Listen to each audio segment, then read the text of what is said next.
I rest my case in this. I call the Honourable Sir Roger Douglas.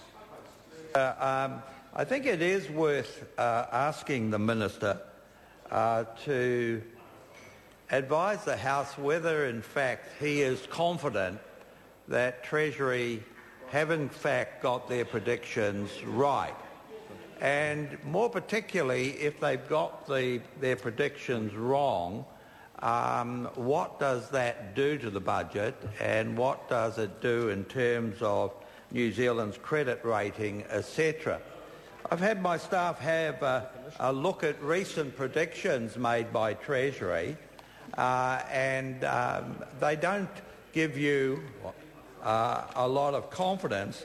If one actually looks here at Treasury's predictions of GDP, they are all in the band between 1 and 4, slightly higher than 1, and here is the actual GDP line.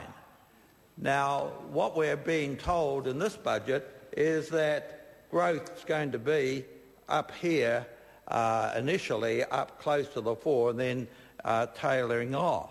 So that's one side of the ledger, and one has to feel that the predictions that Treasury are making in terms of growth and wage growth in particular are pretty high. But then if we look at how good are the predictions that the government's made, Treasury if you like, of core Crown expenditure, and here it goes from 2005 through to 2010. And there's one consistent factor about this, is every year the predicted expenditure is lower than the actual.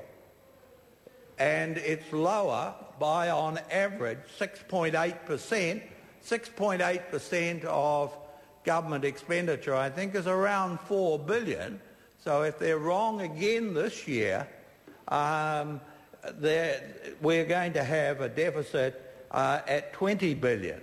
And what they're actually saying is over the next 2 years, I think, or 3 years, is it, government expenditure is not going to go up by the 4 or 5 billion. 5 billion has been going up each year. It's only going to go up by 1.4%. And this actually shows you the difficulty we've got. Here's the amount of growth consumed by government spending.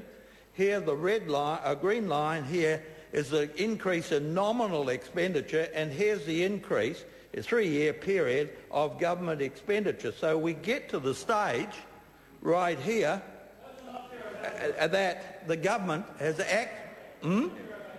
Sorry? It's the actual nominal. We're talking nominal?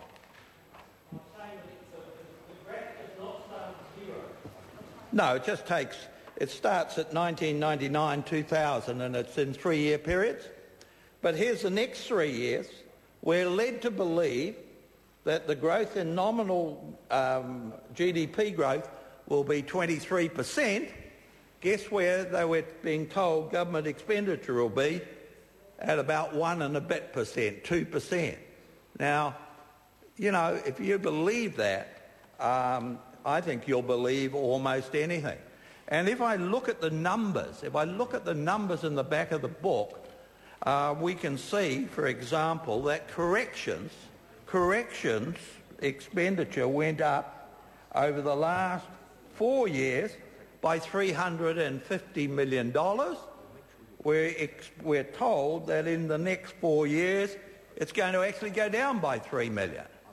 Now, maybe that's right, maybe it's wrong, but some of these predictions or estimates seem to be fairly tough.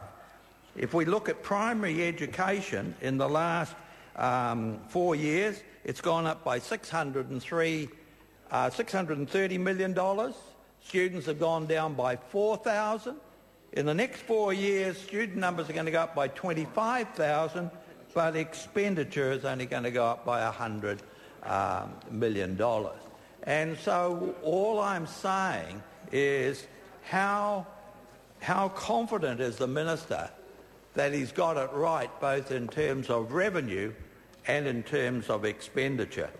I'm not particularly confident, given that if you look at every year from 19 6 years ago, I think.